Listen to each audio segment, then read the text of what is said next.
Бозгурт, сұр қасқырлар деген атпен де белгілі. Түркияда пайда болған ұлтшыл ұйым 1969 жылы саясаткер Алп Арслан Түркештің бастамасымен құрылған ұлтшыл қозғалыс партиясының радикалды қанаты ретінде белгілі.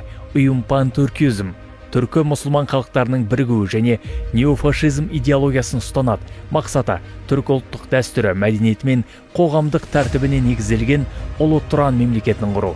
Бұл мақсатқа жету үшін Бозгурт зорлық зомбылық әдістерін белсенді қолданады.